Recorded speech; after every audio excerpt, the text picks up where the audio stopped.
Heidi ho, welcome to Unchained CEO. I am Caleb Jones, and this is Auntie Billie. Good to see you, Caleb. Yep, YouTube. Freedom Focused. Wait a minute, that's my other channel. I'm mixing this up. I have Christmas on my mind, so I've been doing a lot of Christmas stuff lately, so I'm not focused. Okay, Caleb, refocus. This is location independent income through your own location independent laptop-based business, and or setting up an international backup plan, and or moving to a less bad country, and doing all these things for very little money today is something that I've been thinking about for actually a few weeks now. And I get a lot of questions about this. And Billie here is the expert on this. She's better at this than I am. Matter of fact, that's why we work together, is because she's so good at this. And on a regular basis, many of you ask during these live streams and on email and stuff, how do I hire people? How do I know who to hire? How do I hire them? Where do I find them? How do I train them? How do I plug them in my business? When do I do it? We're going to answer all those questions, or at least most of those questions today. This is about how to build your dream team in your business. Because, and Billie, tell me if you disagree, if you want to make more than about $85,000 to $100,000 a year, you can. I've seen people do this, do it all on their own, 85,000 to 100K. Even those people are going to have to hire one or two little people. But you can do most of the work yourself if you want to go to 85,000 to 100K per year. You could do that. But if you want to go past 100K a year, you're going to have to hire people. You don't have a choice. You don't have a choice. You don't have a choice. And so if your attitude is, I can never hire anybody because no one can do it as good as me, or I don't want to hire people, or what if they make a mistake, or but what if this and what if that and what if that, then what you're doing is you're permanently putting a cap on your income. Now, that might be okay for you, fine, but I'm just letting you know that's what you're doing. Do you agree or disagree, Billie? I agree wholeheartedly. The other thing that you're doing is giving yourself a miserable life. How many entrepreneurs do you know, Caleb? And you and I both heard this countless times, that work 40, 50, 60, 80 hours per week in their business. And maybe they're making $150,000, but that sounds like a pretty miserable existence to me. I didn't even think of that. Correct. Quality of life is also a factor, not just, your income. Yes, most entrepreneurs, business owners I've worked with, especially my consulting practice, are in that category. They're working 50 plus hours a week. They're stressed out. They're pissed off.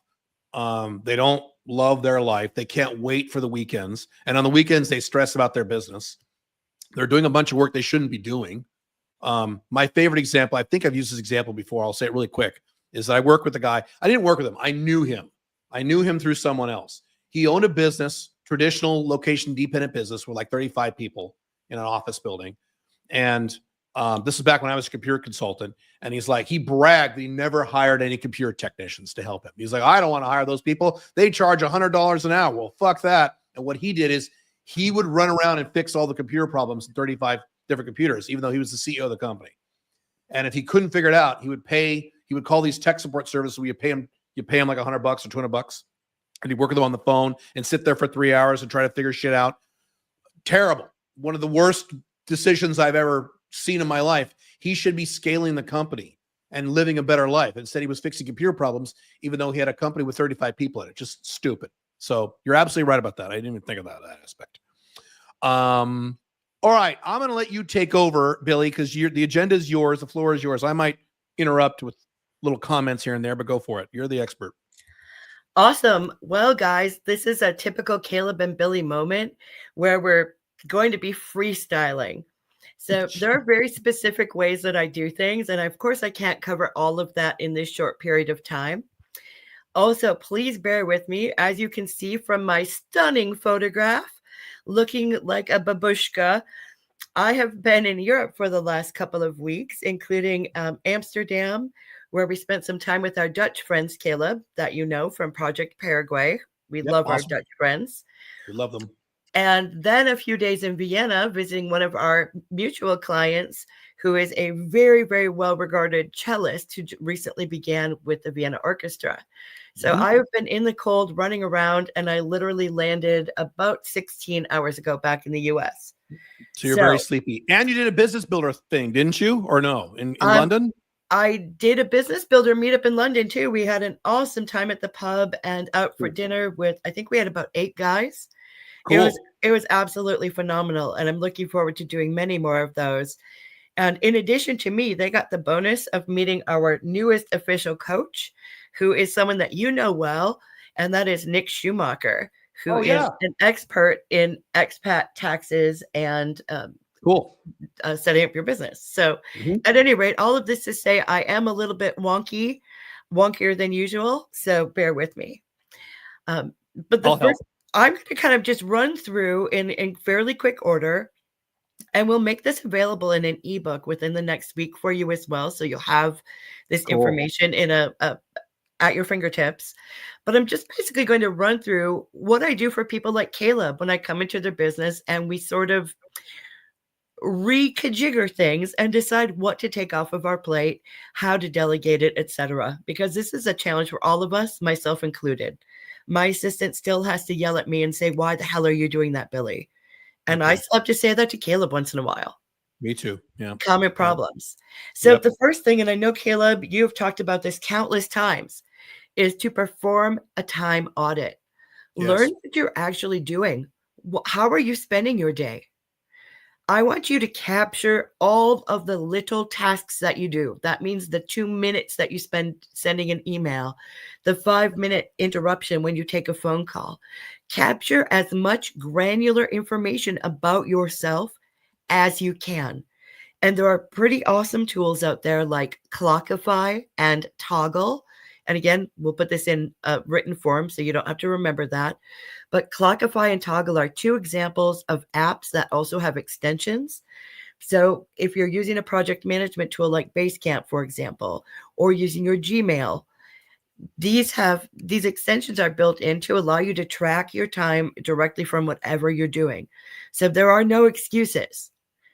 Caleb, you use Toggle now too. Tell us a little bit about your experience with that and what you've learned about yourself. So I've talked about this before, and I'm a maniac about this. So I'm not saying you guys should do this.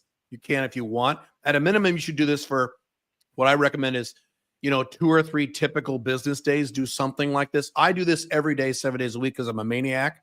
I have Toggle running all the time that I'm awake. All the time that I'm awake. Again, I don't recommend you do this. Just give an example of how this works. So I have a category called off. So if I'm not working, I don't stop the timer. I just click it to off. So it starts timing off time. So the way Toggle works, and Clockify too, I think, Millie, is, correct me if I'm wrong, is that when you switch tasks, you just click the button on the next task. So if I'm working on project work, I hit project and it's going. And then when I go to SW work, I click SW and it just stops the project timer and starts the SW timer. And so you just keep task switching. You just click the buttons as you switch tasks throughout the day. I'm a maniac. So when I don't work, I hit off and I track my off time. And so what I then do is that data is captured in Toggle or Clockify. And then I have my operations manager once a week go through and throw that on a spreadsheet that's easy to read for me. And I just did this a few hours ago. I looked at last week's, where I spent last week, and I can track exactly what I was working on last week, how many hours a day or week I worked. If I was working on tasks that make me more money or tasks that are BS. And I had a good week last week. The week before that was not good because I was jet lagged like Billy. But that's how I used it. So you can use this, Billy's point is you can use this for a set period of time, a few days or one day or a week, and know exactly where you're spending your time because the numbers don't lie. Because if you say, oh yeah, I think I worked 3 hours today on that. No, you didn't. You're wrong. Your brain is not good enough to track time like that. You can't use your memory. You've got to use real tools and real numbers. We also forget, Caleb, that tasks that are easy for us will say, oh, that'll only take me 5 minutes. I'll just do it. Yes. Right? That takes half my an God. hour. And you were interrupted 3 times by phone calls and responding to emails. So how much time did you really spend doing that task? And how much time are you not allocating to all of these various interruptions and communications? Right. Hugely important. So here's something important that Aaron asks in the comments. When you say, Caleb, that you have Toggle running all of the time, Does that mean you're tracking every single activity, like drinking water and going to the bathroom? So no, that's off. If I'm drinking water takes a second. So I don't stop it for 2 seconds. If I get up to go to the bathroom or get a quick bite to eat and come right back to my desk, yeah, I hit off. It's all off. Everything in my world, anything not work is off. I could be exercising, I could be meditating, I could be screwing around, I could be in my personal life, I could be in a car. It doesn't matter, just off. I don't track my personal time because that's not relevant to me. What's relevant to me is my work time. Yeah. And now I'm a little different to Caleb because I drive. I live in a rural environment. So I do track my drive time, but I don't track all of my off time. Right. So you are going to customize this in the way that best works for you as an individual human. Right. Find the balance that works. The most important thing is to get started. You don't need to do this forever, although it's really great to do it forever. Caleb and I both track our time consistently. I do it. But you don't have to. I know a lot of people think it's really tedious. I fall into that category. It pisses me off to have to hit a timer constantly because I forget or I'm annoyed. It's just how my contrarian brain works. So I understand if you're not jumping with glee at this suggestion, but know that the result of the effort that you put in to track your time at as granular a level as possible, you will be rewarded by having a tremendous amount of information about what I call the reflection phase. And in this phase, you are going to be focusing on which tasks are draining your time. I only spend 5 minutes checking email every day. Or did you actually spend 2 hours and 10 minutes because you keep checking it and keep responding to people? Right? Which tasks are draining that time? Your time tracking audit is going to tell you that. The next thing you're going to ask is which tasks are draining your energy? When you look at that list, what are the things that make you say, oh, damn, I'm so glad that's done with? Or, oh, I hate doing that. Or I can't believe it took so long. Or conversely, that felt like an eternity. We're going to make note of those items that drain our energy because we know that those are the first things we need to get rid of. In the reflection phase, the next thing that we ask, and Caleb, I'd love for you to share another example of this. This falls into your wheelhouse. Why the hell are you doing all of these tasks? We know that none of us are experts at everything. If something's draining your time and your energy, why the hell are you doing it? How much money, Caleb, would you guess that CEO was spending in CEO dollars by trying to fix computers on the cheap? He was losing millions of dollars in revenue a year by not paying a computer consultant or a tech or hiring a guy and paying him several thousand a month. And I mean that literally in terms of the way he could have grown his business, compounded over time. Not to mention the time he would have saved, but he lost millions of dollars by stepping over. What's the old saying? Stepping over dollars to pick up pennies. Yep. That's what a lot of people do. Yeah, that's typical. Yep. It really is. And the question that we have to ask ourselves with every task that you come up with on that list that you have done, would it make sense for me to pay the CEO to do this? Because we undervalue ourselves and we forget as business owners, regardless of the size of your business, you are the CEO. You need to be planning to pay CEO rates.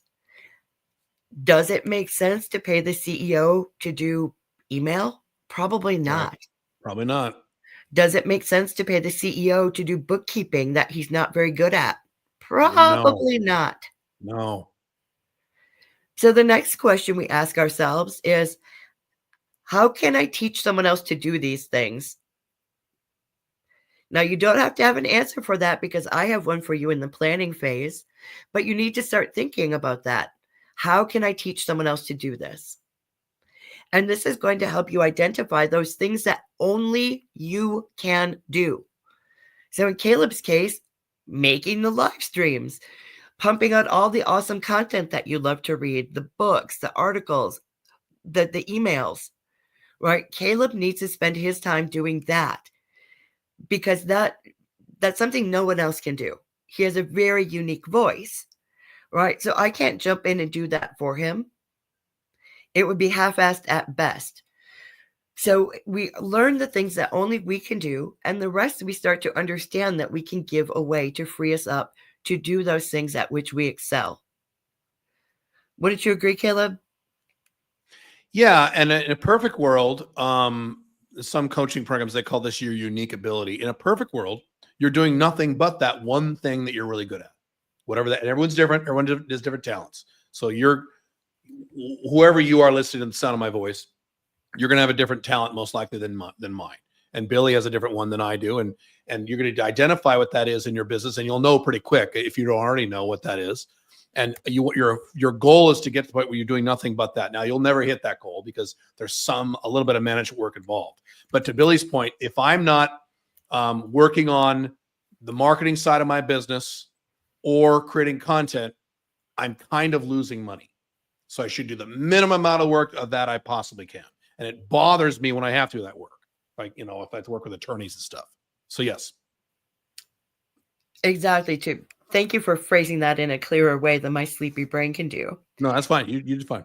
Well, it's so funny because I was jet lagged like you about 10 days ago when I came back from Thanksgiving. This is why it's so funny. I remember having a call with you that morning, unfortunately. Actually, it was public. I think that was during your immersion, wasn't it? It might have been, yeah. No, not the immersion. No, it was something else. You're right. It's a blur. It was one of the exciting and adventuresome things that we do. Yeah, it's one of those things. Yeah. But the reality is, as an entrepreneur, we start out having to do 100% of the tasks.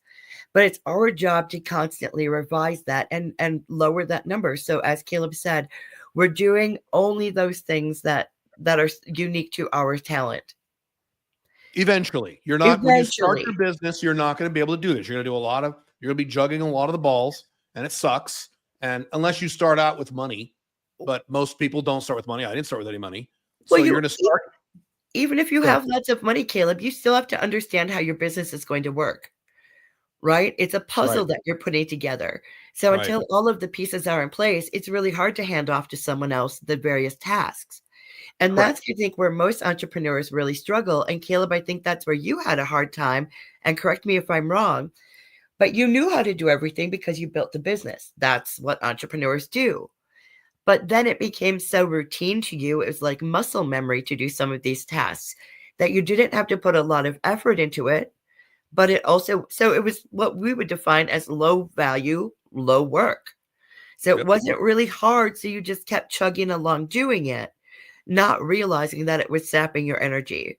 This is how it gets for you guys listening. This is really important. This is why it's dangerous when you know how to do the bullshit technical work. A lot of you in my audience are tech nerds, a lot of you. And so you know how to do all the computer stuff. You can do all the WordPress stuff. You can do all the Kartra stuff. You can do a lot of the website stuff. That's bad because I know all that stuff too. And I know how to do my own taxes and my own bookkeeping. I know how to do all this stuff. That's bad. It's like, oh, good, I know how to do all this stuff. No, that reduces your income because you're less likely to delegate it if you know how to do it yourself. Billy just said it. You're like, I'll just do it myself. No. And that was my problem.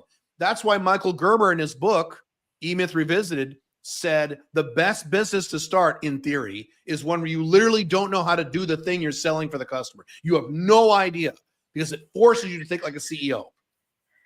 It does. And I've had that experience in a couple of my businesses. You have. Yeah, you've done it. There's one that I almost threw in the towel and thought, man, I'm never going to learn all this technical jargon and bullshit. This is above my personal ability set. It's very technical. And then my light switch went off and I said, hey, dumbass, you know that thing you've been teaching other people to do and that you've done in your other businesses? Yeah. Why don't we put that in place now? So the point of all of this is you don't have to know everything, but more importantly, you don't have to do everything. You are going to be inclined to want to know everything. And it's okay if you don't. It is not a position of weakness not to know how to do the technical stuff. That's why we put standard operating procedures and training protocols into place so that knowledge can be passed along without you even having to talk to an individual human or without having to create it yourself. Mm-hmm. So the question that you have to ask yourself is, how can I teach someone else to do these things? And in doing that, you're going to identify your special talents and hold those tasks for yourself. That may be 90% of the workload to start, and that may taper down to 10% over time. But understand that it's a process. We're looking for continual improvement, not an automatic, magical solution, because that doesn't exist unless you want to pay me, a couple $100,000, and then we'll talk. Right. But that's not the conversation I want for us to have, because it's learning this process that makes you stronger as an entrepreneur. So I want to keep this quick, especially if you're sleepy, because I have a meeting right after this. Let's go to the next phase. What's the next phase? So there's one more thing I want to add in the reflection phase. Two things. One is, do you have a system in place to share knowledge? Are you using project management? Are you using a Google Drive? What do you have as a resource for this new person? And the next thing to ask yourself is, how are you going to work with this new person? Are you prepared to lead? That is wearing a different hat than what you have been doing as a solo entrepreneur. Are you prepared to actually lead this person? Do you feel the need to micromanage because you're worried that they can't do it as well as you, as fast, etc.? That's an issue, a mindset issue that we're going to have to work on. And you need to ask yourself at that point, what strategies will you use to remove your ego and let that new person into the business in a meaningful way? Right? Pretty straightforward. But these are things that we often skip over, is the emotional and mental preparation for letting someone else come into this business that is your baby, your creation, and something that you hold very dear. So prepare for that challenge. Yeah, it's a big emotional problem. Most of the stuff's emotional, not logistical. It is, absolutely. Scared to hire people. It's absolutely legitimate. So the next step we're going to take is to plan. We're going to create the list of tasks that take you too much time, or that you don't like doing, or the things that you find yourself procrastinating. There's a reason you haven't done it. Get it off of your list and put it on someone else's. Next, we're going to create standard operating procedures. We call them SOPs for each task that you do. So if it means you have to send out invoices the first Tuesday of every month, you can use a screen capture tool such as Loom and record yourself using your QuickBooks or whatever process you use to create an actual invoice in real time. And you can speak to the camera. It will show all of the clicks and where you're going on the screen. And you pass that off to the next person to use your video as an instructional tool rather than sitting next to that human. Loom is a game changer. It changed my life. Tell us a little bit about how you've used that, Caleb. So every time I do anything, just about it, sometimes I fuck this up, but I'm pretty good at this. I always ask myself, is this something I should be doing? A, B, will someone ever need to do this again? So if the answer is, this is probably not something I should be doing, or not even that, will I ever delegate this ever down the road? Maybe not to this month, but in 6 months, could I visualize myself hiring someone to do this or having this? If the answer is yes, even a little baby yes, and then I ask myself, will this ever need to be done again, or is this a one-time thing? The answer is yes on that. I Loom it, and I will hit my little Loom. It's right there. The button's always on my desktop, and my microphone is always right here on my desk. And I say, here's how to da-da-da-da, and I'll record it, and then I will put it in Loom, and then I will have a section in our Basecamp, my corporate Basecamp, where we have SOPs sorted by task or like category, and I'll drop a link into there. And now I never need to train anyone on that ever again. I can just say, here's how to do it. Follow the instructions. Let me have your questions. Right. And if there are changes to the software or the process, that person who does the task is responsible for uploading a new Loom. They own it. They own the SOP. Right. Yep. For life. And the way we cross train, for those of you who are a little more advanced, may have more people involved, you just hand off the SOP. So when Susie needs to go on vacation, John can cover for her because he has a video to walk him through it. It doesn't take any more training time. And what happens by making this part of your culture is that everything is documented. So if someone leaves the business for whatever reason, there's no disruption. The knowledge is still within your business where it needs to be. So again, you don't have to understand how to do it, but someone does. And by creating SOPs, someone will. Pretty simple. They become your training tool. Yep. The next thing you're going to do, and I remember Caleb going through this too, Create a list of all of the different tools and resources that you use in the business. So what resources will the new hire need based on your list of tasks? So if they're going to be a bookkeeper, they're going to need your QuickBooks and your bank account, etc. So you need to determine what they need and how they will access them. And here's a pro tip that Caleb can vouch for. We use a password sharing tool. What is that like, Caleb, from your end as a business owner?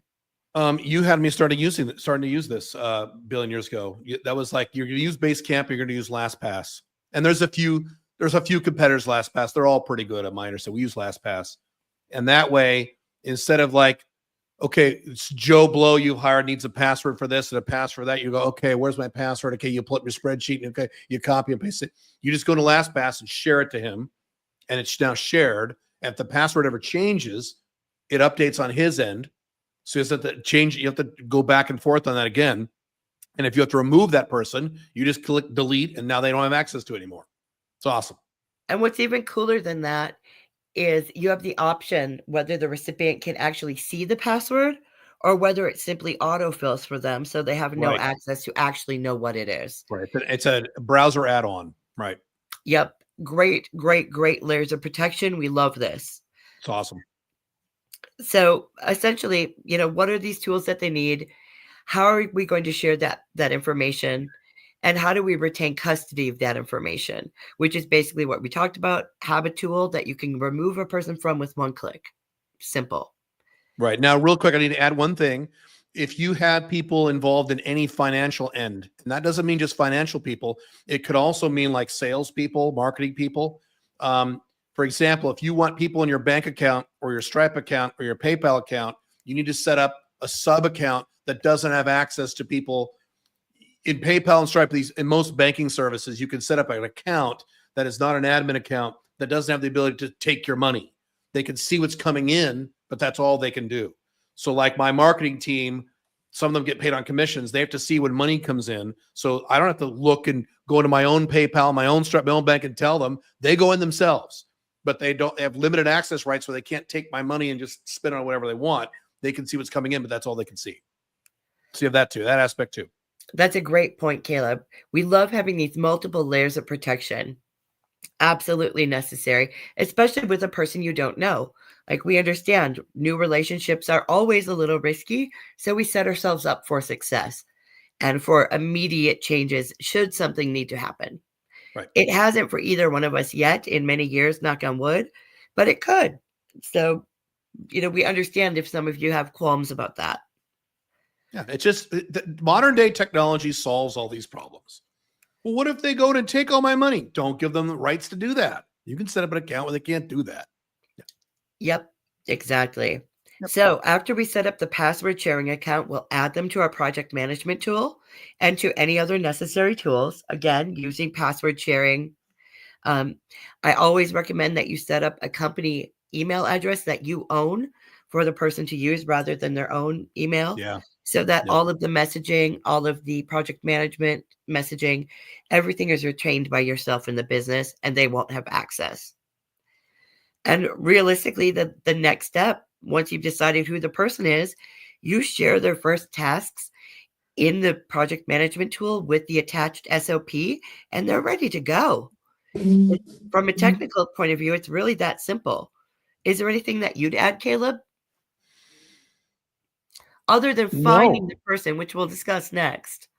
Yeah, no, that you said it. That's it. It's once you have these systems in place, it's that simple. That's it. Awesome. I'm just going to look at the notes here really quickly, or the comments before we move on. Oh, Aaron, thanks for the positive affirmation. I'm glad that the information I could share is useful. And Gert signed up for a business builder. Cool. You must have done that just today. That's awesome. We'll talk about business builder in a second. Yeah, I just saw that. That's cool. I can't wait to tell them about it. It's really fun. We're having such a great time with that group. Yep. Aaron asks, what do you think about comparing oneself to others when it comes to your goals and achievements? Now, here's what I'm going to say to that. You're right that some people use it as motivation, but it can get toxic.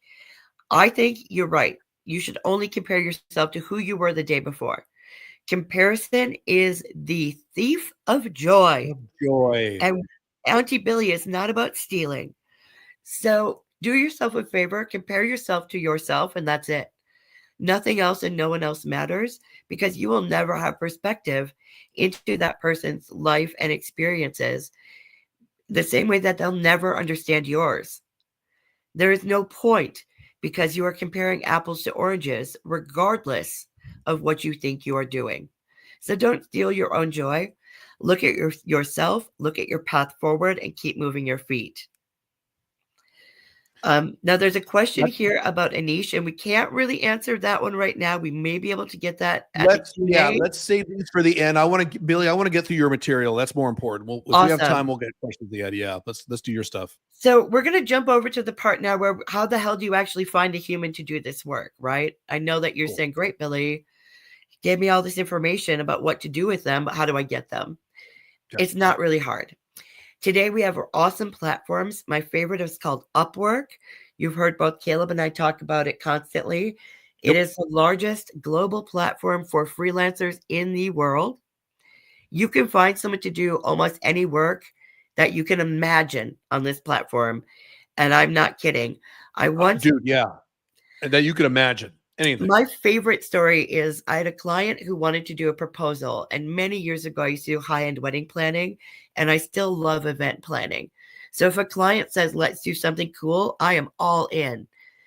And this client wanted to surprise his girlfriend with a proposal in France. She thought they were going to New York. I arranged through the Upwork platform a French photographer with 2 assistants to act as paparazzi, and a dozen people to walk around with their cell phones playing music from a certain musical that they both loved. Oh my gosh. So that he could propose to her on the bridge where the locks are put for the locks of love that romantic people put on the gate. Yeah. So, we orchestrated this huge thing using a bunch of strangers I found on the Upwork platform. And they had this incredibly magical experience with strangers that I hired from across the world, having never met. I just trusted them to show up and be there, and they all were. So these platforms can be really powerful. If I could get people to do this crazy thing on a couple days' notice, we can find any kind of support that your business needs pretty quickly. And the important thing to do, there are other platforms too. We advocate for this one just because it's the biggest. There's no financial relationship between us, full disclosure. And it's easy to use. It's super easy to use, and they hold your money in escrow. So you can decide whether you want to hire someone at an hourly rate or based on a project or a certain deliverable. You can also add milestones. So once you reach a certain point of a project, perhaps a certain amount of your funding is released to that individual. So there's communication and protection for both you and the freelancer. So again, we like it for all of these factors. And you will know when you hire someone, you'll know before you hire them, is this someone I want on an ongoing basis that I want ongoing? I'm going to try them out, but it's going to be an ongoing, or is this a one-time project and I never need them again? Or is it a sporadic project? Like I'll need them for this project and maybe 6 months, I might need them again for another project. So you'll know those things before you hire that person based on who that person is. If you're not sure, you can hire people on a short-term trial basis or for 10 hours of work. Etc. And what's cool about this and other platforms is that when your freelancer is working, they're logged into the platform and it takes random screenshots throughout the time that they're logged in. Oh, I didn't know that. Yes. That's cool. So you not only do you get reporting in terms of the projects that they worked on, but you can actually see the screen captures throughout the day on a granular basis. I didn't even know that. Cool. So lots of really cool built-in things that we appreciate. But the way this works is that you post a job posting. Sounds pretty normal. Then the next step is you want to stand out from your competition so that you attract the right people. Now, there are lots of different filters and settings that you can use to look for specific skills, different categories of work. It's very intuitive to walk through. It leads you through really gently. It even tells you, what rough pricing would be based on similar work that's been done on the platform, whether it's an hourly type job or a larger project that's based on milestones. So they give you some financial advice based on the level of expertise that you're looking for, right? So lots and lots of parameters here. People then send you a proposal. So usually they'll bid at or below the rate that you've asked, that you've set as your cap. And you have a link to their portfolio. So any jobs that they've worked on, you have feedback scores and input. It gives you a job success score.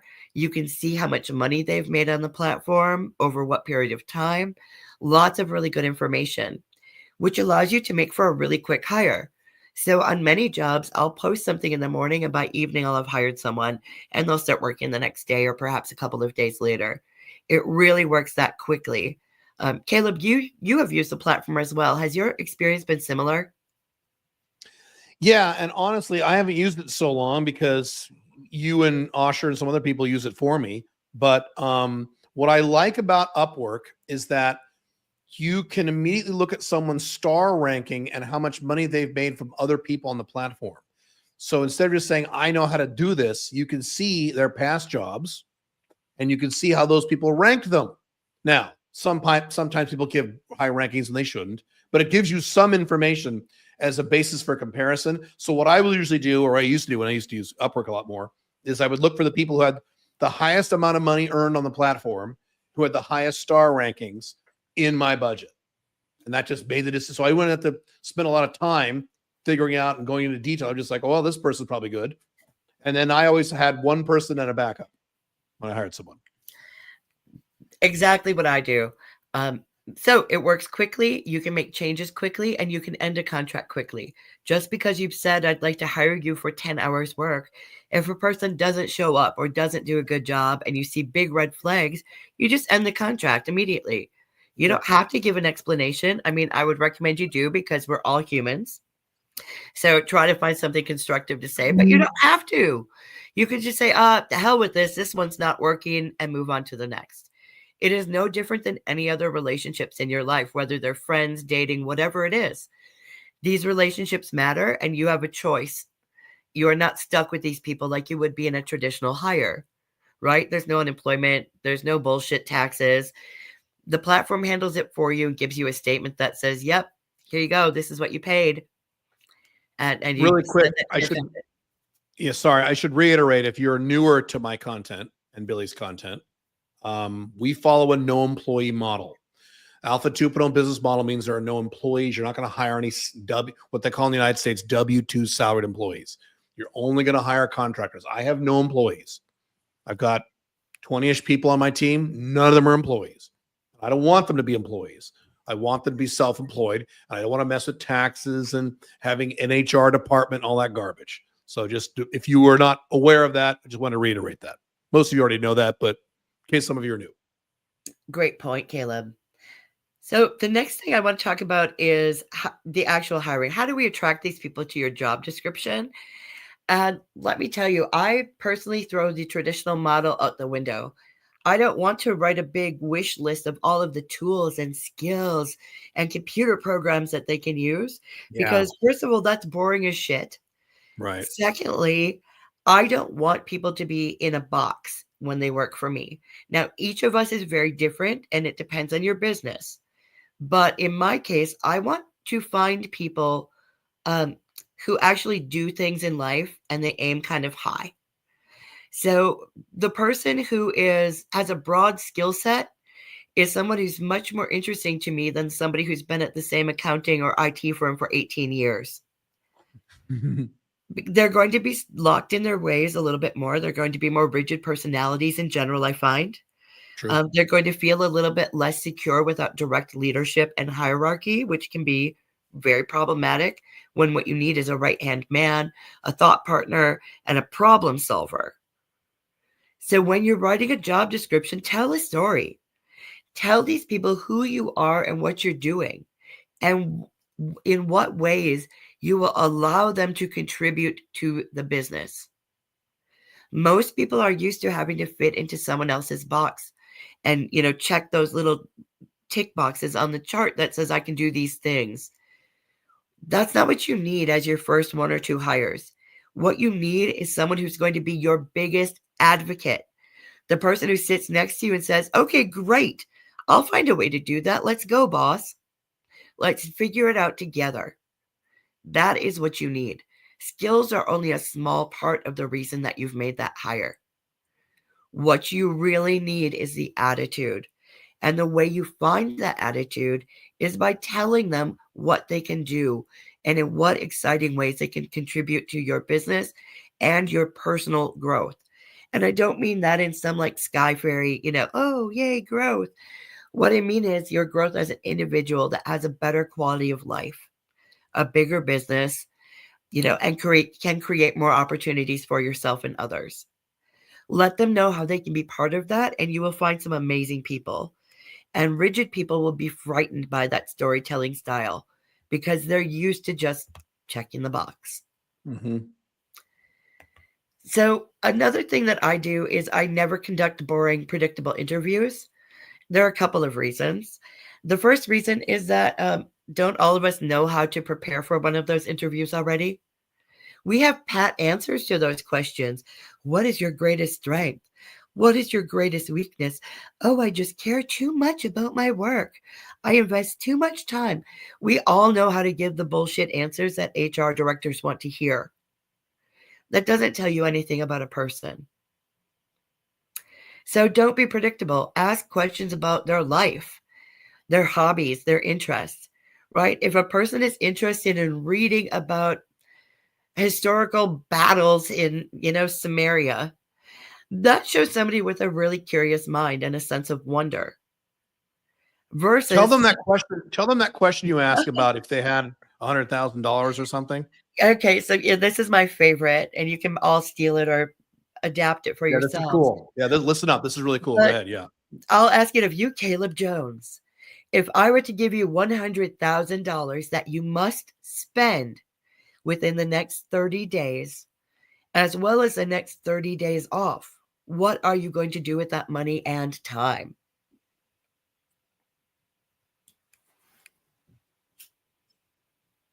Are you actually asking me? I'm actually asking you. I know your answer, but the audience might not. 30 days. Well, you added a piece that 30 days and 30 days off. No, you're going to have 30 days off of work. And during that time, you have to spend the $100,000. Go. Can I work at all or not? That's up to you. I've given you the time off from the job that we work together or the business that we run together. What you do beyond that is up to you. Okay. Got it. Okay. I would, I had to take 30 days off and I had to spend $100,000 in 30 days. I would take about half that and I would set up a little program, a little coaching program that was very, very niched in over an Alpha Male 2.0. I would do that. And then I would take the other 50,000 and I wouldn't even need it. I would go into a cabin out in rural Armenia for about 2 weeks, half that 30-day period, and write fiction in the snow. A very maybe Australia, not Australia, Austria. I'd have to do some research on where to go. A very specific cabin in the mountains, in the snow, and I'd shut myself in there for 2 weeks, not the full 30 days, and I would write. I'd write a mix of fiction and nonfiction, mostly fiction. Did you guys catch how specific that was? Did you catch that I did interrupt him for a second? Because I really wanted to hear Caleb talking about what excites him. Those are the kinds of answers I want. Caleb is going to do something. His answer was not, I'm going to go sit on a cruise ship for a month. It wasn't, I'm going to park my ass on the beach. Right? He is actually going to do something.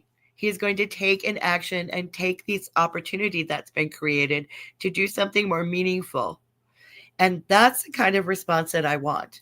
If someone says, I'm going to work on something, I'm going to learn something, I'm going to do something, I'm going to benefit others, that is a person I want as my right hand. And that's the person that I feel I deserve as my right hand, as do you. The details can always be taught.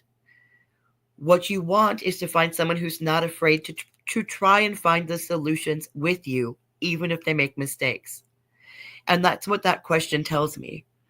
Is this person somebody who's willing to find solutions and make things happen? Because that's what I need.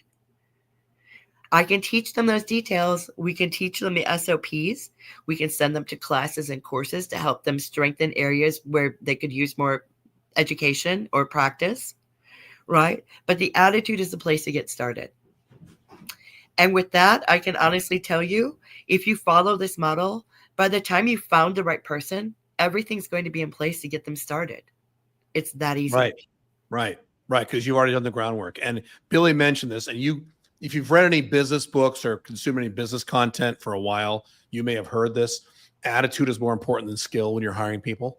I would much rather have an unskilled or relatively unskilled person with an amazing, fucking motivated, open-minded attitude who wanted to grow with the business than bring in someone who had not a shitty attitude, but like a mediocre, okay, I'm here to get paid, fine, and had all these skills. I mean, it's no contest who I would hire between those two people. I realized that even for those of you who don't know, many years ago, I used to be a professional horse rider. I did a sport called dressage, which is like the fancy prancy thing on big European horses. And I realized back then there are several different kinds of horses, sort of like cars. One is like the big, impressive looking, but like kind of slow, lazy, unresponsive beastie that you're constantly prodding, like, go, go. Oh my God, we can't do any of the fun stuff unless you go.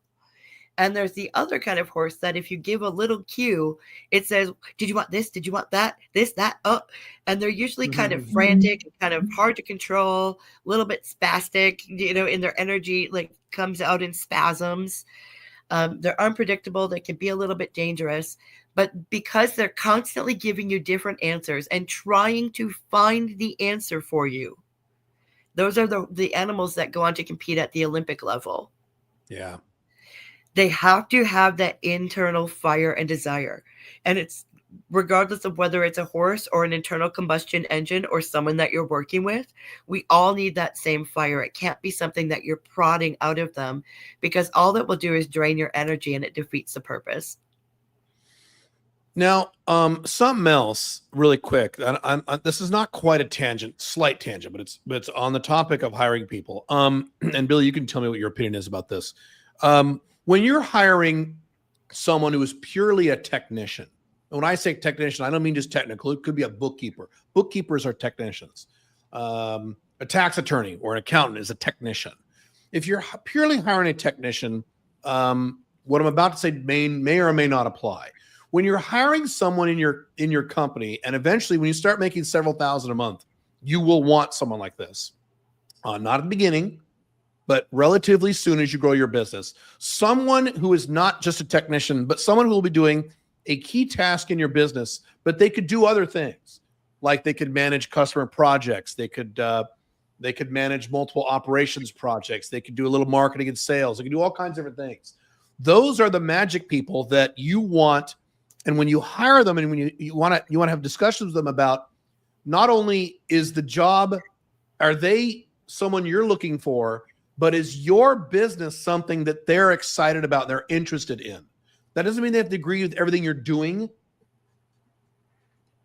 But when you describe your business to them, they go, oh yeah, that's kind of interesting. That's kind of cool. I kind of like this. And that you want to see that they want to grow with you and stay with you for a long time. Billy and I have been together for 10 billion years. I forget the number. Jeff and I have been around for a billion years. I have a number of people around a long, long time, because these are people who wanted to grow with the business and they believe in what we're doing at Unchained CEO. It's not just a job for them. Now, again, if it's a technician, it can be kind of just a job, kind of. But if it's anything more than a technician, where they're doing front-facing stuff with your clients, or they're doing marketing stuff, or they're doing heavy-level, multi-level operational stuff, or doing different things, these are the people that you want. These are the integral people that you want to be with for the next 25 years. Yes, I agree with that. But I would also add that even technicians have dreams and goals. Just because they're doing something today, it doesn't mean that that's ultimately what they want to be doing or hoped to be doing with their skills, their knowledge, etc. That's so true. There's, keep in mind for every single person that you hire that there's a growth and a desired trajectory, and you have the privilege of helping them to achieve that. And I think that's why Caleb and I, it's been 7 years almost, and Jeff has been with you, I think, about 5. At least. We do stay a long damn time, because as each of us evolved and as And as Caleb's company changed, we were able to change the roles that we had. So I went from being Caleb's private coach in a way to becoming a public coach through him, right? I'm doing the same work. I'm just doing it in a different, applying it in a different way because Caleb invited me to do that and thought that I had something of value to offer. I've someday, one day finally accepted that maybe he was right and gave it a try. And here we are today. I'm enjoying something that I never would have thought possible. And I forgot that my very large dog learned how to open the doors. Damn it. They're both in here with me, guys. So I just heard apologize. something. You're all right. You're okay. Yeah. They can something else I'll add to that when you're dealing with dogs is that what Billie does in my companies is very different, not very different, but it is different than what she originally was hired to do. So same thing with Jeff, same thing with Osher, same thing with a number of people, key people in my business. The people who've been around for many years, they're not doing the same thing. They're doing different things, bigger things, better things. And over time, you'll see where these people should flow in your business. Now, I realize this is a little off topic in terms of a new business. Again, if you're brand new, you're in business builder, you're thinking about it, or you want to start your own business, this is not an issue to worry about yet. It's something to keep your eye open for when you hire people. There's kind of, different categories of people, but cool. Are you? We have had to let people go. In fact, I had to let a talented SEO guy go a couple of weeks ago because he was unfortunately not delivering on deadlines. And sometimes that stuff happens, and it's just not a big deal. We have to accept again that these are just relationships, and not all relationships are a good fit, and that's fine. And if you have SOPs and all that shit, then it doesn't matter if they go. You can onboard someone very quickly or replacement because you have SOPs. Exactly. And you've also limited your exposure. The most important thing is to honor your gut feeling and the work that people are presenting to you. You can hope for the best for everyone in the universe, like I do mostly. And still they're not going to get there. They're not, going to put in the work, etc. And you have to accept that that's okay. That's their choice. It is not a reflection of you. It is not a failure. The only time that would become a failure is if you let it continue happening and let that person be a drain on yourself and your resources. So we say hire slowly and fire quickly. Yep. And I genuinely mean that. We have to cut out the infection as quickly as possible. And I'll talk about really quick my rule of three. Billie does this a little differently, but when I hire someone, and I've mentioned this many times, and not just in my business, in my life. So if you're looking for a marriage therapist or a massage therapist or what doesn't matter, anybody in your life, I operate on the assumption Billie is different because she's very aspirational with people, and she has big dreams and hopes for everyone because she's more normal than me. I assume the person's going to suck ass and I'm to fire this person. And I assume it up front. And I need them to prove to me that they're not going to suck. So if I hire them and they suck and I fire them, so number one, it's easy for me to fire them because I assumed already in advance, oh yeah, they're going to suck. This is exactly according to plan. Instead of most people go, oh no, I got to fire them. Well, I don't want to. Maybe I can help them. No, you're out. And then when I hire someone, that's why I say I always have a backup. So I tell the backup, hey, stand by for 6 weeks. I just hired someone else, but they could suck. And I'll know in 6 weeks or less if they suck, and I'll fire them, and you're on. And then the second person who comes on, guess what? I assume they suck. Rule of three. And then the third person ends up being the person that I like. Now, often it doesn't work that way. Sometimes the second person is a person. Sometimes in weird cases, the first person, the person. Billie is a rare example, not rare, but an example of someone where the first person I hired was perfect. But often that doesn't happen. So I have this rule of three in my head at all times whenever I hire anybody. We'll see. I may not see you ever again in 6 weeks. You prove to me that you don't suck because I'm going to assume you suck because I've written articles about this. Most people are incompetent. Most people are lazy, incompetent.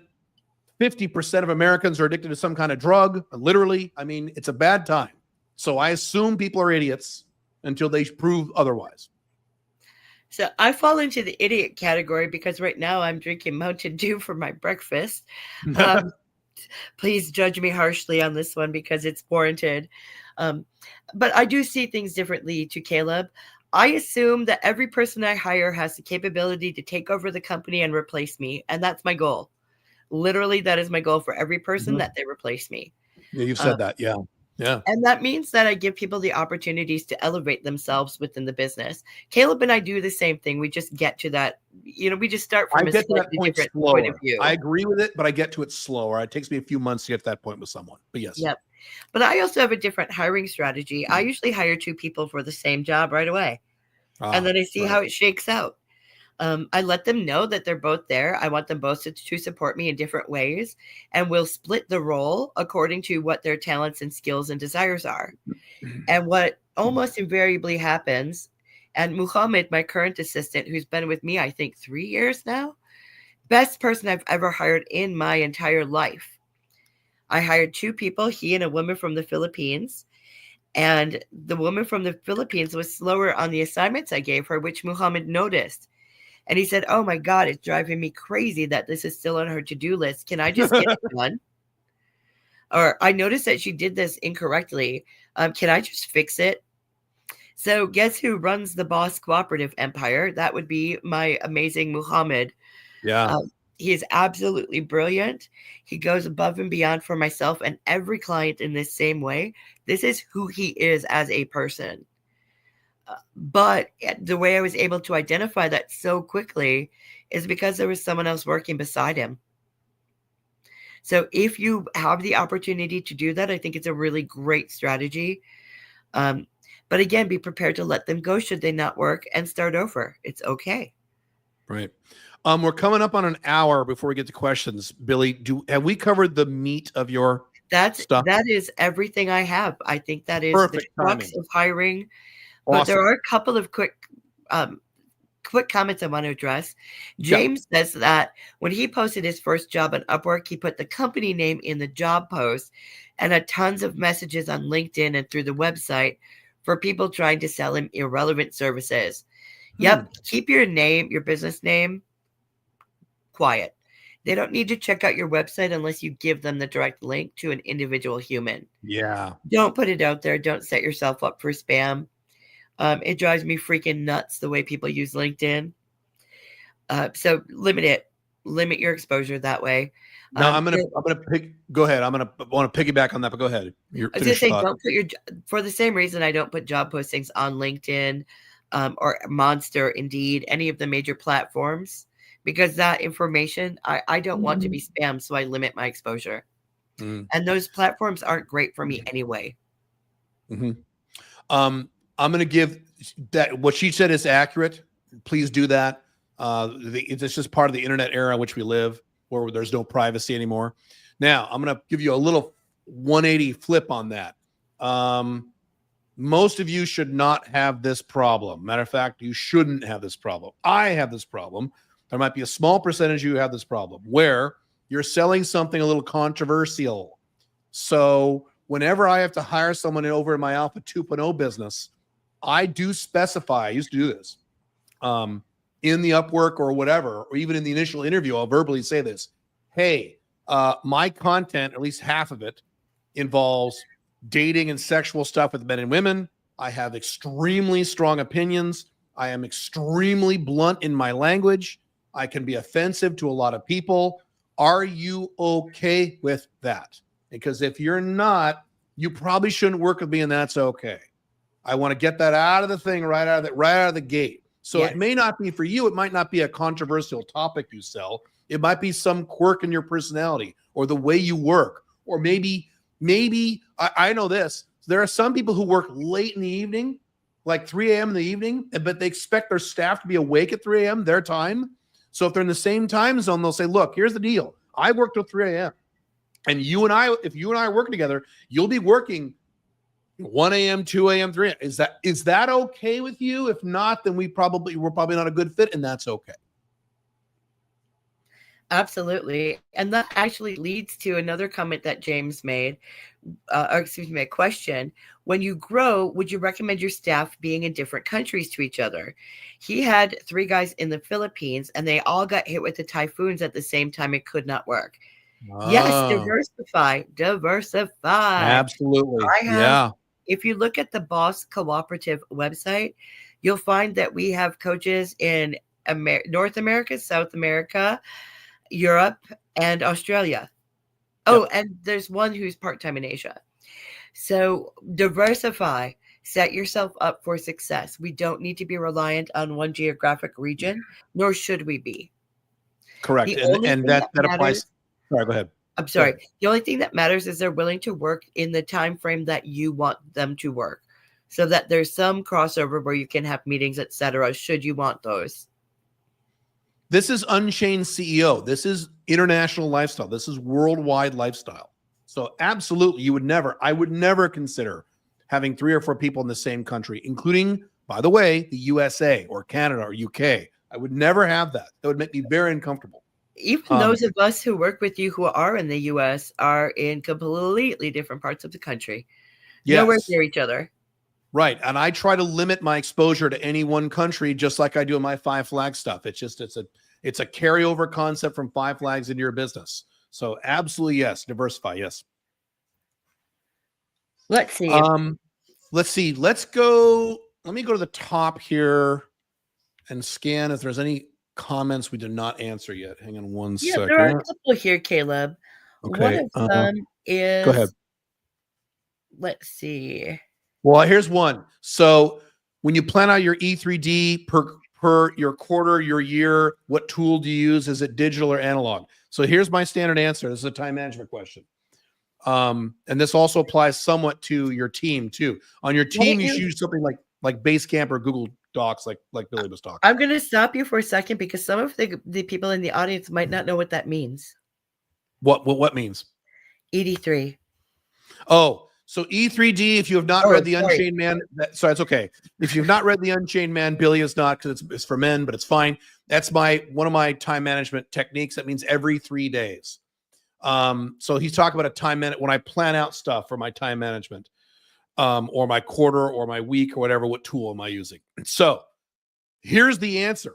The answer is it doesn't matter. Use whatever tool that makes sense to you. Some people really like to manage their time with a book, a pencil and paper. Fine.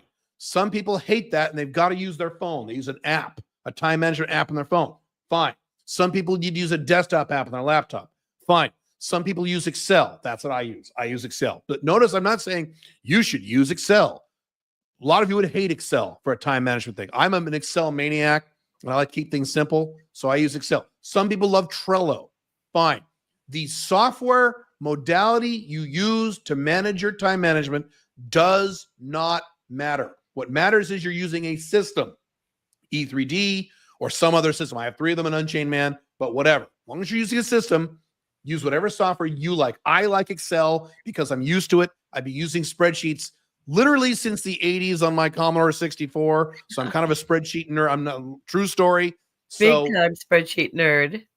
Total spreadsheet nerd. Microsoft Excel is probably my favorite piece of software that ever developed. I love it. So that's what I like. If you use what makes sense for you. Yep. And I'm going to interrupt just to say that I have read parts of Unchained Man because Caleb, when you and I met, we had that conversation about your other channel. In fact, you didn't have 2 channels. I'm the reason that they're separate, because I thought there was a lot of value in this content that would not, and that the audience was somewhat limited by the dating content because that really isn't for everyone. In fact, it's not for me. But I see a lot of the virtue and value in what Caleb's doing on the business side and in empowering people to live the best life that's authentic to them. But that's a conversation that we had the first time we met.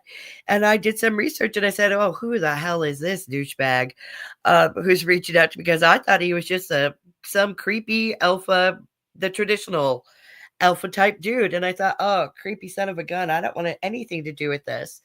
But I'm open-minded enough to take a look, and Unchained Man is actually what prompted me to see a lot of the value at what Caleb does and has opened us up to having this like crazy sibling relationship that we currently have.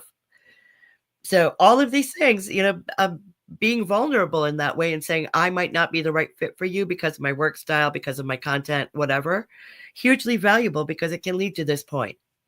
Yeah, I view this the same way I view dating someone. I'd rather have difficult conversations at the very beginning than start building a relationship with someone that we're going to have a problem with later. So I'd rather have a difficult conversation, not difficult, but a blunt conversation in the interview process or before that about whether or not we're compatible together on both sides, then hire someone, because that's happened.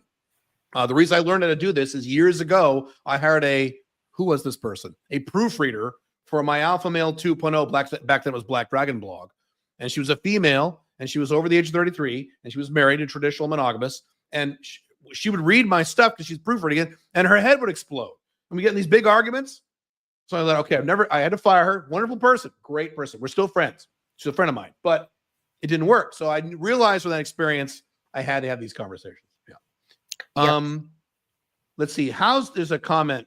How's this for a niche? A sustainable materials consulting business / brokerage for civil engineering construction companies with over 100 employees. Too broad. That's my answer. What's your answer, Billy? Much too broad. You would need a specific sector. Right. It's not a niche. And then you still need to narrow it down by probably geographic region or specialty. Mm-hmm. Yeah, too broad. You need to narrow that down at least 2 more levels. It's just too broad. You're on the right track. We just need to keep burrowing a little bit. Most people who suggest niches, you're breaking up a little bit, Billy. Most people who suggest niches, most of you guys, what Billy said, you're on the right track, but you're not quite there yet. So you're on the right track, but it's not a niche yet. It says in the Unchained Man that beyond a certain age, there is no need for a human being to experience pain. However, elsewhere you recommend we use pain as fuels. Okay, you're misinterpreting what I said, or you're misremembering what I said in that book. I said in chapter 2 of the Unchained Man, probably the most important chapter in that book.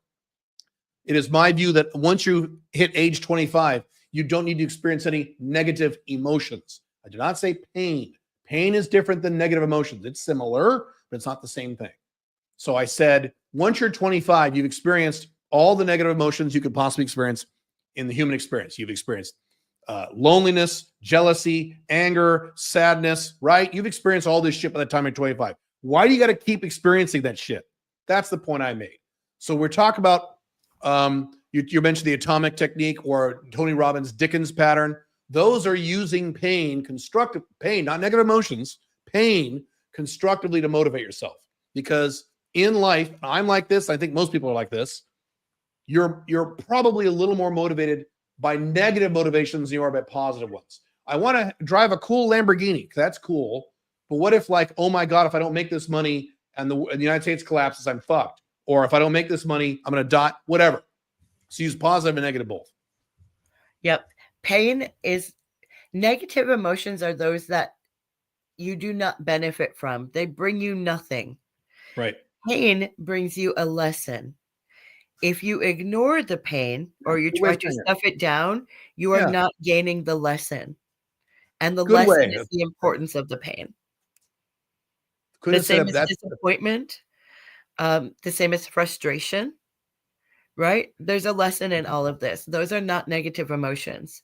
As long as there's growth to be gained, it's not a negative emotion. If it's a why me, right? If you're comparing things, those are negative emotions. Or if it's irrational, if someone just says something and you get really mad all of a sudden, why are you doing that? What's the value of that? There's none. It just pisses you off for no reason. That's why I teach outcome independence. Then you don't need to be reactive. And that's the biggest thing that Caleb has taught me. We should probably do just a whole episode about that sometime. I always thought it was kind of chill, but I definitely am freaking not. I am a ginger ninja after all. And, I've had a lot of learning and growth over the last few years with Caleb. So a lot, actually. Yeah. You're very different. Yeah. Yeah. Much you handle happier. It way better than you did. Much happier. Ago. Yep. It makes a big difference. Mm-hmm. Let's talk about Business Builder really quick, and then we'll get back to your questions. So hang on one moment.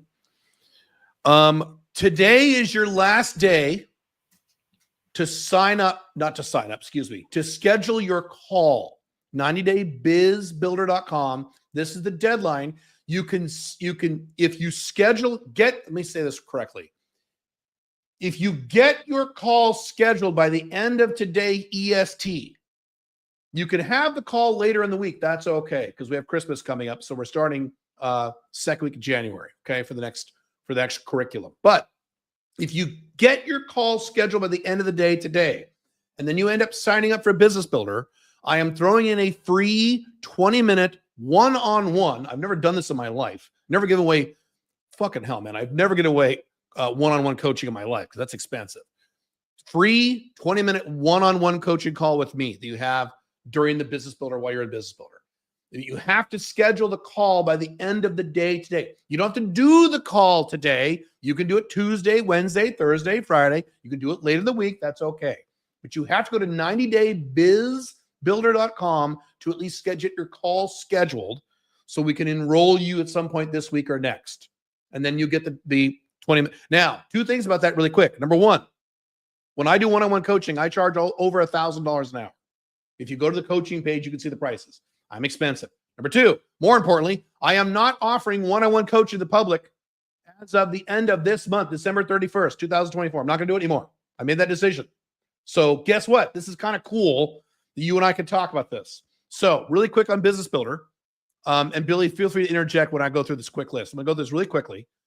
The way it works is for 12 weeks, we take you by the hand. We walk you through the entire process of setting up your own location independent business that actually makes money within 90 days. Even if you have no idea what to do, you've never started a business in your life, that's who Business Builder is for. And we guarantee you will make money for your first 1 to 3 clients or more within 12 weeks. We guarantee it. And if you don't, we will keep you in the program and we will work with you for free forever until you do. That's our guarantee. That's how strongly we know this works.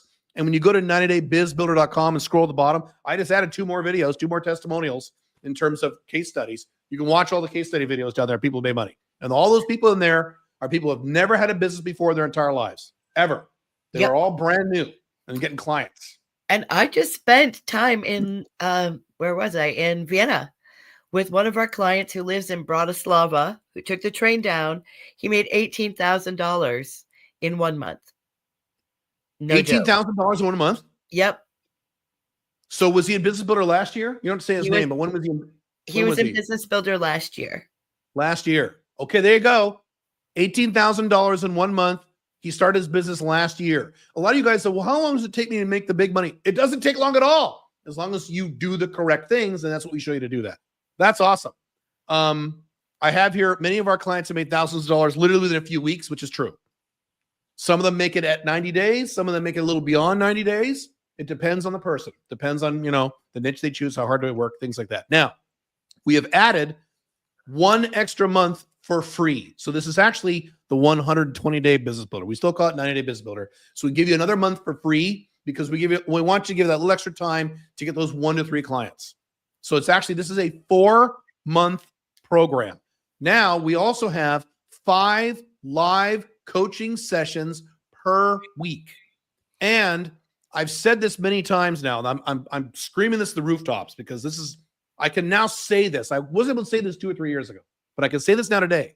There is no other program in the entire internet. There is no other program in the entire world that you can find where we work with you, real humans work with you for 4 months with 5 live coaching sessions per week at this price point, a few $1,000s.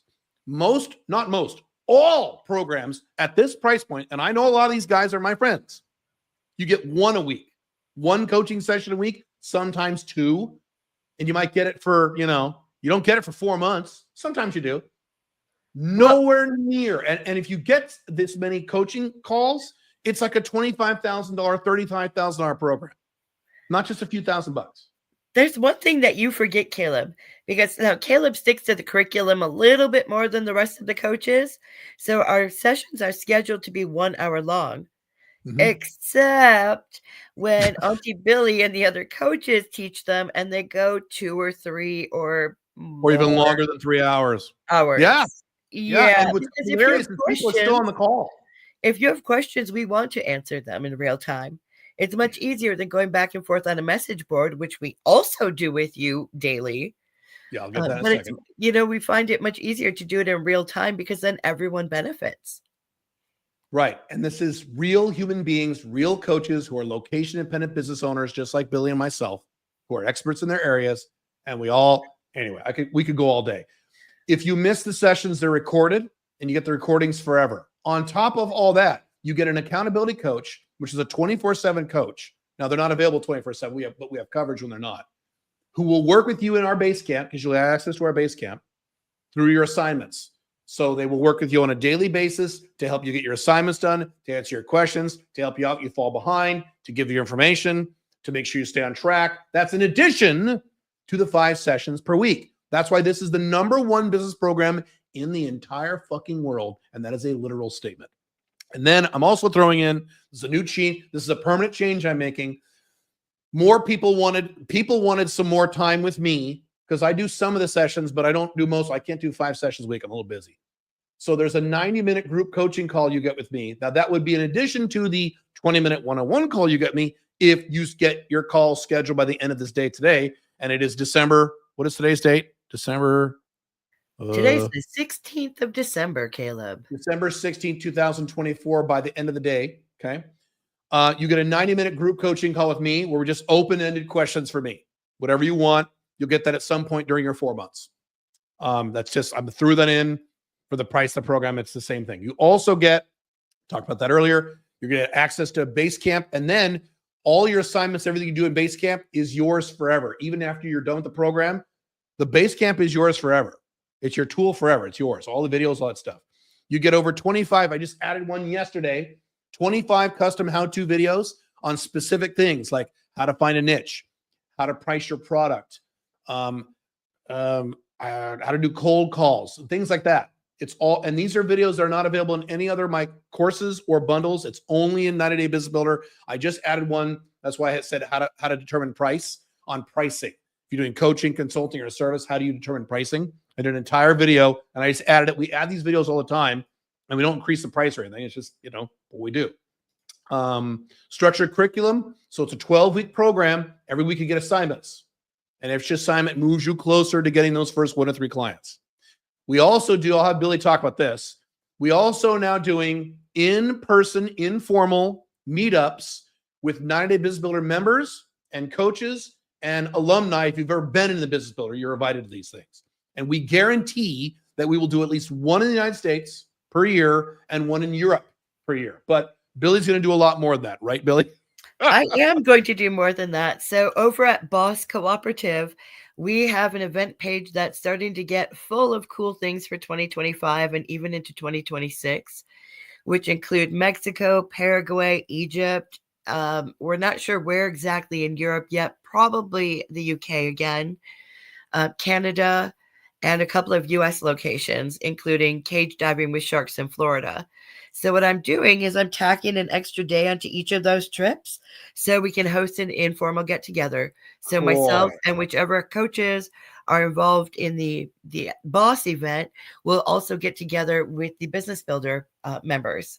Because most of the boss coaches work in the Business Builder to support, so that we can support you in every way we can, because none of us know everything.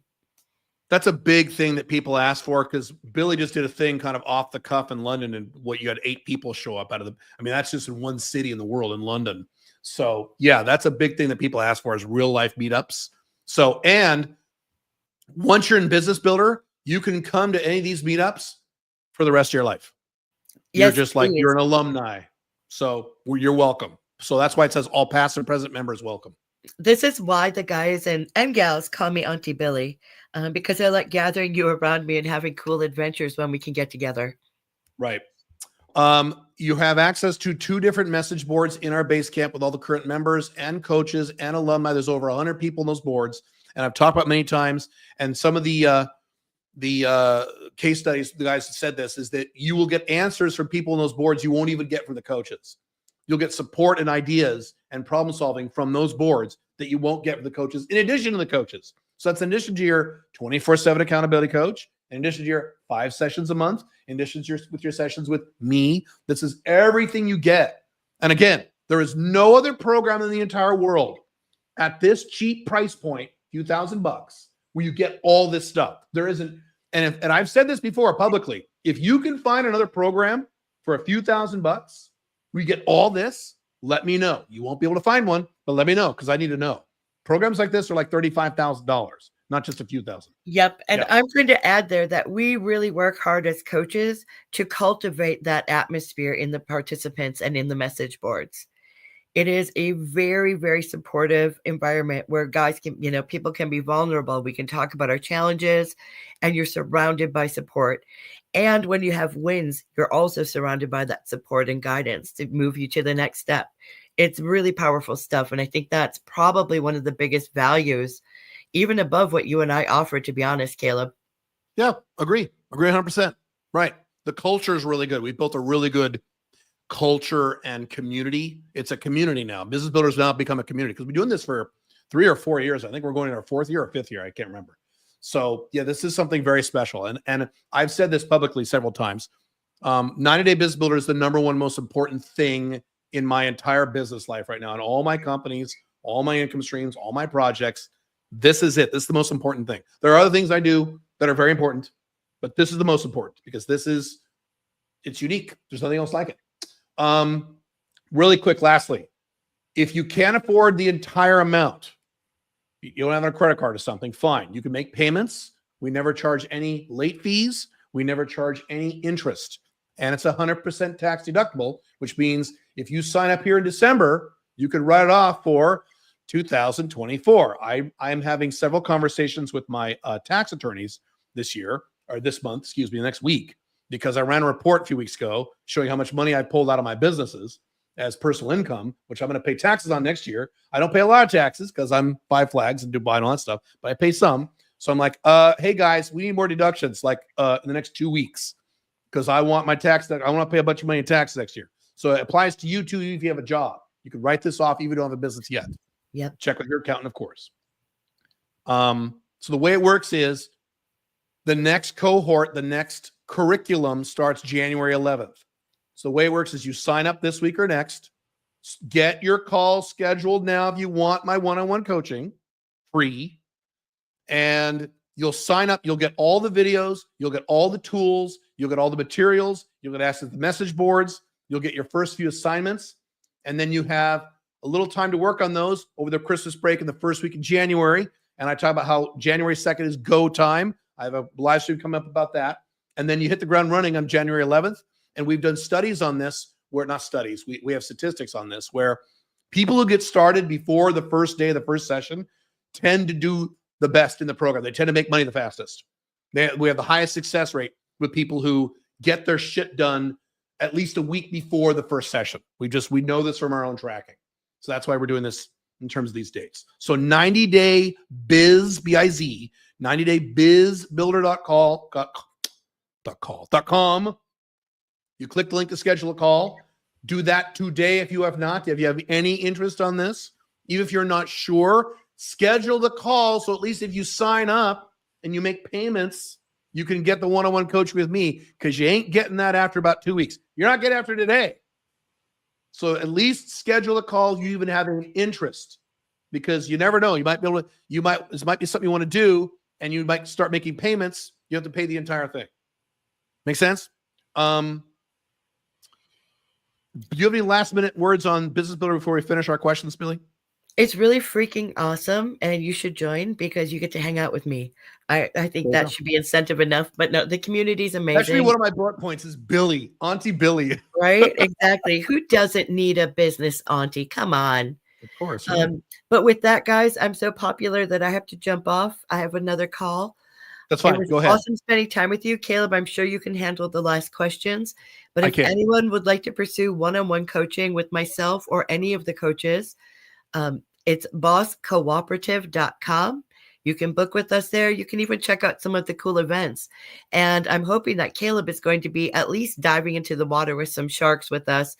Or, I'll take you ATVing again, or doing something with the race cars in Vegas. We'll make something awesome happen with you. Oh, yeah. And I know you have the schedule now, so we'll get it worked out. But in the meantime, I'm planning lots of badass adventures, all of which are deductible business expenses, because they legitimately are intensive retreats and workshops. And all the residency services are now under Billy at bosscooperative.com. Oh, that's right. And this is Paraguay, definitely Mexico. Start thinking about, if Mexico's on your list, now is the time to get your buns moving. Yeah. Who knows what the next few months will hold? Don't chance it. If you have the opportunity to get your Mexican residency and want a hand, again, head over to thebosscooperative.com website. And I'll see you guys on the next live stream. Thanks for inviting me, Caleb. Thank you, Billy. Thank you very much. All right, see you guys. Thank you. All right, I'm going to answer a few questions, and then I have another call, group coaching call with a certain group of people. Some of you know what that is. I can't talk about it publicly, but some of you know what I'm talking about. Okay, let's see. Where were we here? How important is having a mentor? It's very helpful. The problem is I don't want to say you need to have a mentor because I didn't have a mentor. So not all successful people had a mentor. Some of us didn't have mentors. I read books. All right. So is it helpful? Yeah, it's really helpful. Do it. But if you don't have one, don't say, oh, well, I guess I can't be successful and I can't start a business because I don't have a mentor. I didn't have a mentor. I had people I followed. I had events I went to and books I read, but I didn't have a mentor ever. Not really. I mean, I had somewhat of a mentor for maybe a year back when I was like 21 in the computer consulting. That's it. So helpful, but it's not mandatory. When you grow, would you recommend your staff being in 3 different countries? Oh, yeah, we're going to talk about that. Let's see. Can you ever be overly niche to the point where you have narrowed yourself down too much? No. I have never seen a niche where you couldn't make a 7-figure income from. That's my famous statement, if I have famous statements. I have never seen a niche where you couldn't make a 7-figure, not 6-figure, 7. So no, that's what we all worry about is narrowing too low. No, your danger is being too broad, not being too narrow. You can't be too narrow. In a B2B consulting business, what is the most important IT tool besides project management? That's it. You're overthinking it. Your base camp's all you need. You're good. At what point in revenue should I start to hire freelancers? What other metrics should I use? I don't know what Billy's answer to that question is. My answer is when you're making about $1,500 to $2,000 a month. That's when you really need to start looking at hiring somebody. $1,500 to $2,000 a month every month. That's when you really should be focused on. And the first person you should hire is probably a bookkeeper. Sorry, the first person. Second person would be an admin person or a tech person. Tips on hiring freelancers when dealing with intellectual property from clients in a consulting business. Very complicated answer that I could not give in a quickie live stream like this. I apologize. That's a complex topic. One of my contractors has asked me to make a freelancer contract outside of Upwork, even though I found him on Upwork. Would you ever do this? And how would you address it in your business? Yeah, that's fine. Because you end up paying less money and he pays less fees. So it's fine. You're not supposed to do that, but yeah, just be careful. It's against their terms of service, but it happens. It happens. So you should only be working on scaling your business. Unless you've already hit your financial objectives, yes, that's what I'm working on. I'm working on scaling my companies because I don't make the money I want to make yet. Soon, but not yet. How do your marketing sales processes change while people are taking time off for the New Year's, Christmas? I'm planning on working all through the holidays. They don't change. Your processes don't change during Christmas. They might back off a little bit if you can't get a hold of people. So the only change is that, and I've said this, the week between New Year's Eve and January 2nd is kind of a dead week. Not a great week for doing outbound marketing. Calling people and stuff, it's not a good week. Other than that, it's the same. If you're running ads in the internet, I'm still running ads. Do you think it's generally a good idea to choose short-term pain over long-term pain in all of your life decisions? In all of life decisions, yes, correct. Is someone doing a job task for me? An Upwork asks to look at my blog. Out of interest, is it okay to reveal this? Yes, like I said earlier. I'm kind of stuck at chapter 10 of Unchained Man. How do I formulate my code? Can't really answer that on this live stream. That's a big answer. Reread the chapter and don't overthink it. And you only need 4 or 5 or 6 things. Since I don't have much experience, can I simply adopt a certain code of conduct from another person and start from there? No. Just pick 4 or 5 things. Fine. All right. 2 or 3 more questions. I got to go. Could you please share the herbal supplement you take for your thyroid every morning? Has it made a noticeable difference for you? Yes, it has. It's literally called Nature Thyroid. That's it. And it comes in 30 milligram tablets or 60 milligram tablets. I take what do I take? Oh no, 30 and 50 milligram. I think I take 50. I think I take 50. It's naturopathic. It is the thyroid. It's made of a thyroid of a pig or something. Yeah, kind of gross. But yes, my thyroid was a little too high or low. Low years ago, and it just balanced that right out. I take it every morning. I'll take it the rest of my life. It's naturopathic, so there's no side effects. For a consulting website, what aspects do you think are important to have other than the basic stuff? Would you suggest an about me page? How would this focus on my business can help them? All you want is basic stuff. If you can recall, those of you who've known me a long time, my old version of calebjones.com was my consulting page. It was very basic. It was like 2 pages, 3 pages. Hi, I'm Caleb Jones. This is the services I offer. Here's how I can help you. That's it. Keep it real simple. You don't need a lot of stuff on a consulting page. And then your accomplishments and maybe a list of companies you've helped if you're not new. If you're new, obviously you can't do that. That's it. And Aaron, I answered that question already about the E3D in the quarter. Matter of fact, we have a live stream coming up, I think, next week. Matter of fact, let's look at the upcoming live streams really quick. I guess I'll screw up my screen sharing if I look those up. So can't talk about Alpha Mail 2.0 live streams. We have those coming up. But I have a live stream coming up on this channel about how to plan your year. And I'm also going to discuss how to plan your quarter, which I think is much more important than planning your year. Very important.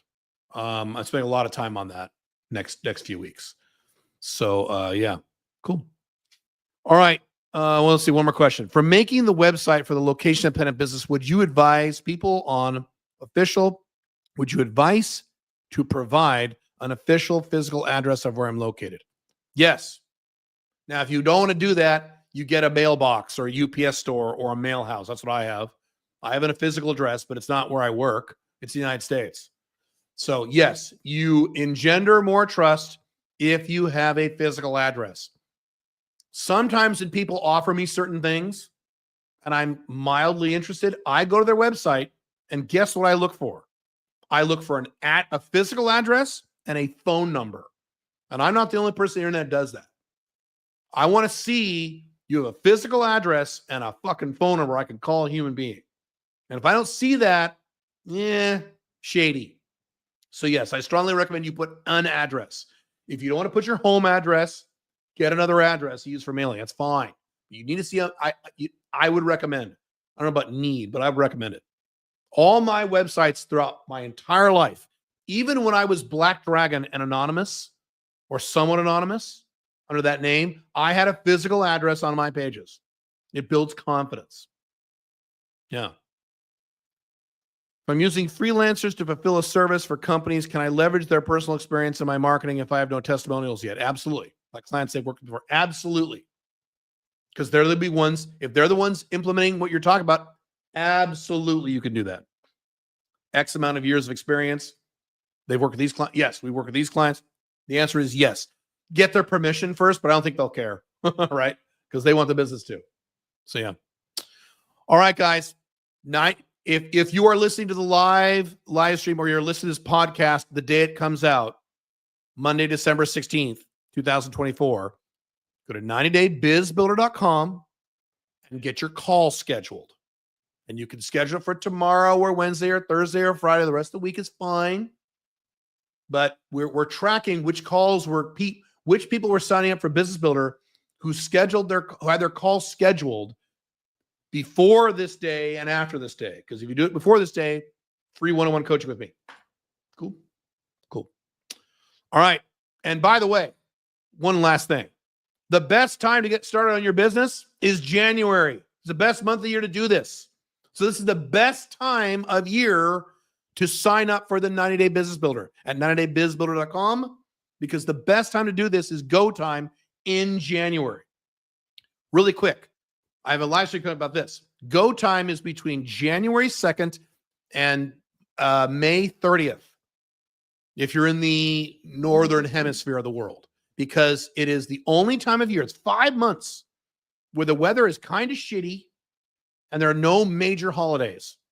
It's the best time to get shit done, both in your business life and your personal life. It's awesome. So that's when you want to start your business. It's hard to start your business in, around Christmas time. That's a little tough. Okay. Cool. All right.